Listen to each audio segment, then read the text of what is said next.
Jollywood आसला आउ एक दुख खबर।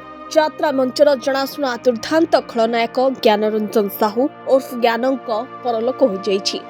शारीरिक असुस्थता जोगु ज्ञान चिकित्सित होउथबा बेले तांकर देहांत होइतबा नै सूचना मिलिछि। तबे ढेंकानाल जिला भुवन सहर निवासी ज्ञान गत 15 वर्ष धरी अनेक आग धाड़ीर यात्रापाटी काम करछन्ति। विशेषकर जड़े दुर्दांत खलनायक भाव में निजर स्वतंत्र छाप सृष्टि करछन्ति मंच उपरे।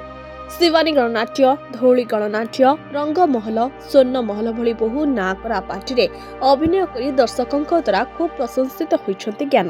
तेज मिलिथिबा सूचना अनुसार गत किछि दिन हेबा लिवर जनित रोग रे पीड़ित होई से चिकित्साधीन हेउथिले। भुवन स्थित घरे रही डाक्तर परामर्श से चिकित्सित हेउथिले।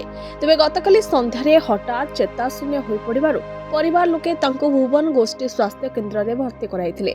तेबे सेठारे चिकित्साधीन अवस्था ही तांकर मृत्यु होइथिबा नै सूचना मिलिछि। तेबे तांको वियोग रे सारा यात्रा जगत वर्तमान स्तब्ध हो जाइछि। Bureau report, Dinalipi live.